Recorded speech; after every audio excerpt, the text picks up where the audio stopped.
Dear students, BSc mathematics की class में आप सभी का स्वागत है। आज हम बीएससी पार्ट थर्ड में जयनारायण व्यास यूनिवर्सिटी जोधपुर के अकॉर्डिंग पेपर फर्स्ट में एब्स्ट्रैक्ट अलजेब्रा पढ़ेंगे। और एब्स्ट्रैक्ट अलजेब्रा में हम पिछले वीडियो में सब ग्रुप पढ़ा था, हमने ग्रुप पढ़ा था फर्स्ट और सेकेंड यूनिट। अब इसी सेकेंड यूनिट में आज हम पढ़ेंगे नॉर्मल सब ग्रुप। पिछले वीडियो में हमने समाकारिता जो पढ़ा था उससे नेक्स्ट टॉपिक नॉर्मल सब ग्रुप हम पढ़ेंगे। और नॉर्मल सब ग्रुप पिछले वीडियो में हमने जो देखा था कोसेट्स के बारे में, सहसमुच्चय हमने देखे थे। और सहसमुच्चय दोनों अलग अलग थे, राइट और लेफ्ट कोसेट हमने लिए थे। राइट कोसेट क्या था? एच ए और ए एच, ये दो हमने सहसमुच्चय लिए थे। एक राइट था एक लेफ्ट था। दोनों सहसमुच्चय हमने सेम भी ज्ञात किए थे, यानी दोनों ज्ञात किया था तो दोनों सेम थे लगभग। लेकिन ये तब होता है जब कोई ग्रुप है वो अबेलियन हो। अबेलियन ग्रुप के लिए ये दोनों और लेफ्ट और राइट को सेट सेम होते हैं। लेकिन कुछ कंडीशन ऐसी भी होती है जिसमें नॉन अबेलियन ग्रुप होगा फिर भी ये दोनों बराबर होते हैं। एच ए और ए एच अबेलियन नहीं है फिर भी ये दोनों बराबर होते हैं। तो इस प्रकार की जो कंडीशन बनती है वो, यानी जिस सब ग्रुप में इस प्रकार की कंडीशन बने तो उसको हम नॉर्मल सब ग्रुप कहते हैं, जिसमें ये दोनों को सेट्स बराबर होते हैं। तो इसकी परिभाषा देखिए, नॉर्मल सब ग्रुप ये है प्रसामान्य सब ग्रुप। परिभाषा देखिए इसकी क्या है? यदि एच जी का उपग्रुप है, सब ग्रुप तो होना जरूरी है ही है। सब ग्रुप से एक थोड़ी सी आगे एक और स्टेप है जो इसको नॉर्मल सब ग्रुप बनाती है। और वो कौन सी कंडीशन होती है? यदि एच जी का उपग्रुप है तो ये है नॉर्मल सब ग्रुप कहलाता है, यानी प्रसामान्य सब ग्रुप कहलाता है। यदि प्रत्येक एलिमेंट, अगर हम G का एक element, for every element of G and H का एलिमेंट है तो G H G इनवर्स ये किसका एलिमेंट होना चाहिए? ये H का एलिमेंट होना चाहिए। तब ये सब ग्रुप है वो नॉर्मल सब ग्रुप कहलाता है। ठीक है, ये इसकी परिभाषा है। G किसका एलिमेंट है? ग्रुप का, ये सब ग्रुप का, फिर इसका इनवर्स। इन दोनों को, इनको अगर हम एक साथ लें तो ये भी H का ही एलिमेंट होता है। तो ये कंडीशन है इस नॉर्मल सब ग्रुप की है। इसको प्रतीक के रूप में हम ऐसे भी लिखते हैं, H is normal to G। H normal के G के नॉर्मल है। जैसे हम ले कोई एग्जांपल, H1 -1 और एक है G1 -1 आयटा माइनस आयटा। तो ये क्या है? एच जी का नॉर्मल होगा। क्यों होगा? यहां पर देखिए जी है, गुणा के लिए है तो गुणा के लिए ये अबेलियन होता है।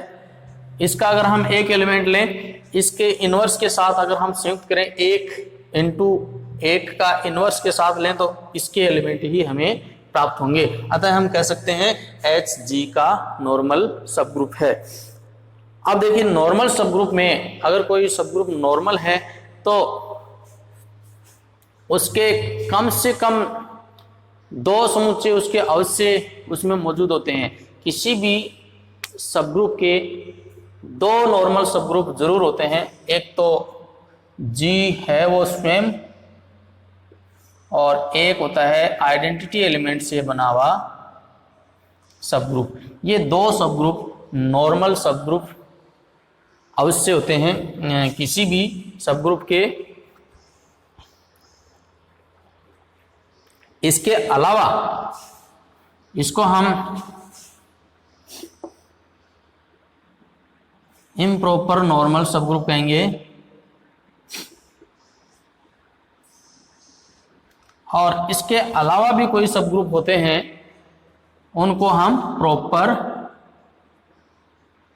सब ग्रुप, प्रॉपर नॉर्मल सब ग्रुप कहते हैं या उचित प्रसामान्य सब ग्रुप कहते हैं। इनके अलावा जो बीच में होते हैं उनको हम, और ऐसा नॉर्मल सब ग्रुप जिनमें ये बीच वाले नॉर्मल सब ग्रुप उपस्थित नहीं है उसको हम सरल ग्रुप भी कहते हैं, सिंपल ग्रुप भी उसको कहेंगे। सरल समूह है, सिंपल समूह है, जिसमें इम्प्रॉपर यानी उचित नॉर्मल सब ग्रुप जिसमें उपस्थित नहीं हो, इसको हम प्रॉपर नॉर्मल सब ग्रुप कहते हैं। तो ये तो कुछ डेफिनेशन थी जो याद हो गई होगी। अब हम नॉर्मल सब ग्रुप की कुछ प्रमेय लेते हैं जिनको हम सरल करेंगे, प्रूव करेंगे। फर्स्ट प्रमेय देखिए,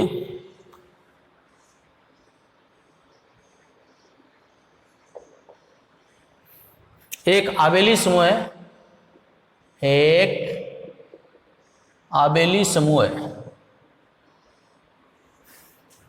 का प्रत्येक उपसमूह है, आबेली समूह का प्रत्येक उपसमूह नॉर्मल सब ग्रुप होता है।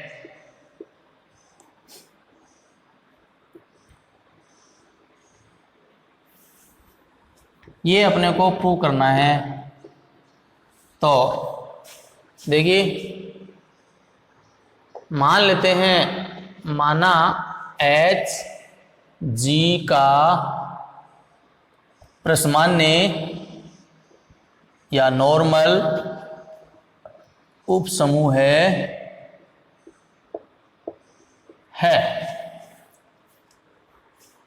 सॉरी, ये तो सिद्ध करना है, G नॉर्मल नहीं, Hg का उपसमूह है। ठीक है, अब हम इसको नॉर्मल सब ग्रुप सिद्ध करेंगे तथा यहां हम G को अबेलियन भी मानेंगे। G आबेली समूह भी है, G अबेलियन भी है।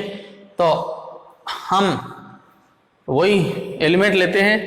कौन से? एक एलिमेंट हम G का एलिमेंट ले लिया, एक एलिमेंट हमने G का लिया, एक एलिमेंट हमने H का लिया। तो अब हम देखते हैं GH G इनवर्स, ये देखते हैं किसके बराबर आता है। GH G इनवर्स,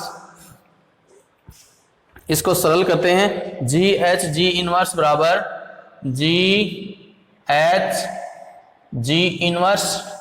अब चूंकि H किसका एलिमेंट है? H का एलिमेंट है, और G किसका एलिमेंट है? G है, G का एलिमेंट है। जबकि ये H G का सब ग्रुप है, इसका मतलब H के जितने भी एलिमेंट हैं वो G में भी होंगे, यानी H भी इसका ही एलिमेंट है। और इन दोनों को संयुक्त करेंगे तो भी G का ही एलिमेंट आएगा, यानी ये एलिमेंट भी G का ही है। और G अबेलियन है, तो अबेलियन है, इसका मतलब HG भी लिख सकते हैं। हम इसको लिख सकते हैं कि नहीं लिख सकते? क्रम विनिमय है तो क्रम चेंज कर सकते हैं, और क्रम विनिमय है तो HG G इनवर्स सहचारी भी है, तो इसको हम इसके साथ भी लिख सकते हैं HE, यानी हमें H प्राप्त हुआ। और ये H किसका एलिमेंट है? H का एलिमेंट है। अतः हम कह सकते हैं GH G इनवर्स किसका एलिमेंट हुआ? H का एलिमेंट हुआ, ये तो अपने को सिद्ध करना था। G का एलिमेंट है, H का एलिमेंट है, इन दोनों का संयुक्त G इनवर्स H का एलिमेंट है। अतः हम कह सकते हैं H is normal subgroup of G, ये G का नॉर्मल सबग्रुप है। ठीक है, सिंपल सी प्रमेय है, क्योंकि कोई भी समूह है क्रम विनिमय होता है तो वो हमेशा नॉर्मल सबग्रुप होगा। एक और प्रमेय लेते हैं हम इसी से ही, नॉर्मल सबग्रुप की ही एक प्रमेय और लेते हैं। इसमें 2-3 प्रमेय है जो इंपॉर्टेंट है। और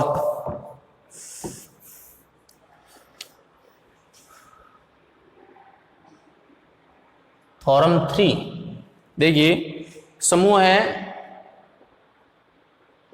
G का, समूह है G का उपसमूह N, G का एक N एक उपसमूह है, एक विशिष्ट उपसमूह है। इसको हम नॉर्मल सबग्रुप को विशिष्ट उपसमूह भी बोलते हैं। विशिष्ट उपसमूह यानी कि नॉर्मल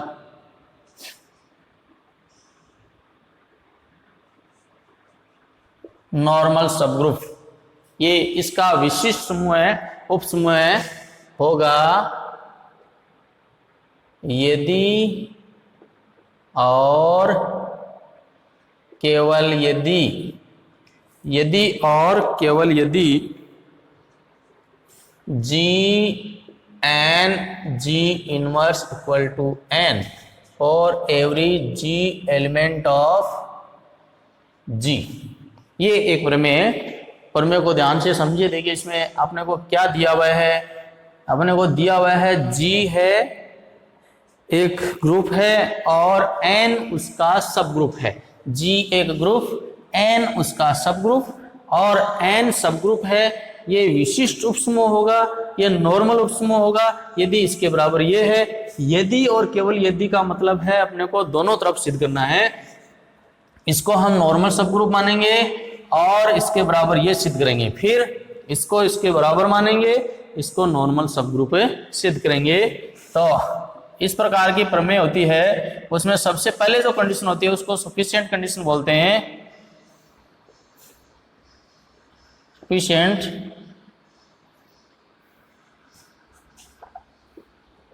कंडीशन, सबसे पहले हम ये सिद्ध करेंगे, इसको हम नॉर्मल मान लेते हैं। तो माना N G का विशिष्ट या परस्मान्य विशिष्ट उपसमूह है और कोई अगर विशिष्ट उपसमूह होता है तो उसकी क्या परिभाषा होती है? उसकी परिभाषा होती है for every element G element of G and N element of N के लिए हम लिखेंगे G N G इनवर्स किसका एलिमेंट होगा? N का एलिमेंट होगा। ये हमने परिभाषा के हिसाब से पढ़ लिया। पीछे जो परिभाषा थी नॉर्मल सब ग्रुप की, वो G N G inverse N का एलिमेंट है। तो हम ये भी कह सकते हैं कि G अगर हम N की जगह पूरा N लिख दें, क्योंकि ये इसका अगर एक एलिमेंट है तो यहाँ पर जो बीच में जो एलिमेंट हैं वो किसके हैं? N के हैं। इसमें हम पूरा N समुच्चय लें तो ये N का उपसमुच्चय होगा कि नहीं होगा? क्योंकि ये N का एक अवयव है। बीच में अगर हम कोई चेंज करते हैं वो N की ही राशि चेंज करेंगे। पूरा N समुच्चय लिया तो ये इसका उपसमुच्चय होगा। ठीक है।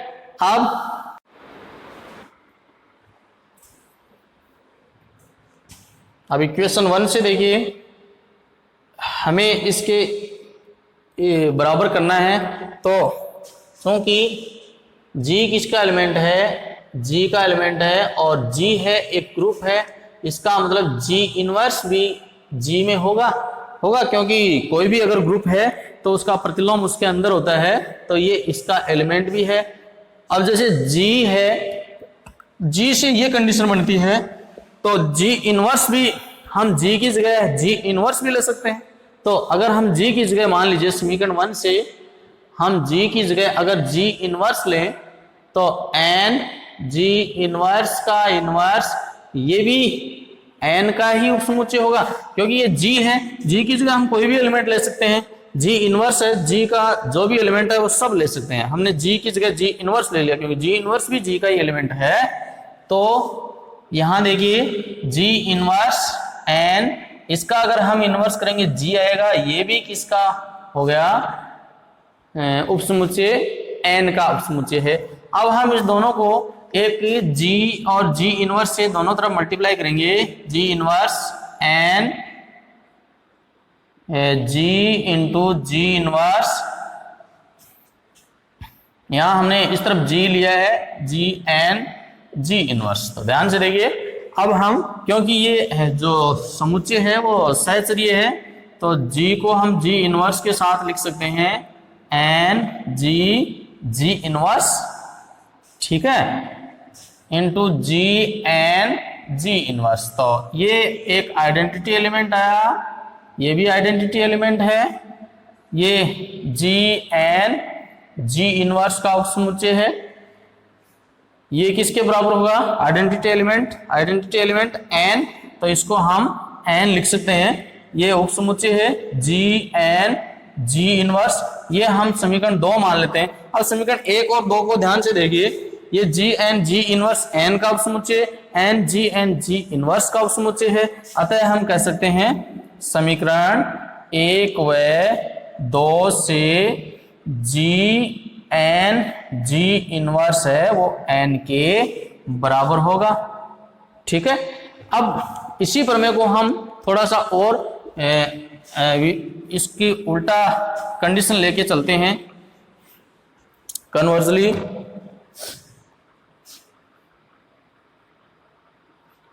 देखिए इसमें, अब हम इसका उल्टा सिद्ध करेंगे, यानी ये मानेंगे और इसको हम नॉर्मल सबग्रुप सिद्ध करेंगे। तो कन्वर्सली देखिए, मान लेते हैं, माना जी एन जी इनवर्स ये एन के बराबर है for every G element of G, ठीक है।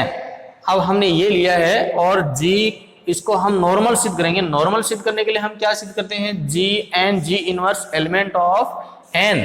तो अब चूंकि ये इसके बराबर है तो हम कह सकते हैं जी एन जी इनवर्स बराबर है, तो ये इसका उपसमुच्चय भी हो सकता है या ये इसका उपसमुच्चय हो सकता है, दोनों कंडीशन बराबर हो सकती है। तो बराबर है तो या हम ऐसे भी कह सकते हैं जी एन जी इनवर्स, इस एन की जगह एन का कोई एलिमेंट लें तो ये पूरा एन का एलिमेंट होगा। अतः हम कह सकते हैं ये किसकी परिभाषा है, नॉर्मल सबग्रुप की। अतः N is a normal subgroup of G, ये इसका नॉर्मल सबग्रुप है, ठीक है। तो ये थी नॉर्मल सबग्रुप की 2 इंपॉर्टेंट प्रमेय जो हमने पढ़ी है। इसमें 2 प्रमेय और है जो कि हम नेक्स्ट वीडियो में पढ़ेंगे। आप दोबारा देखना इसको अच्छी तरीके से।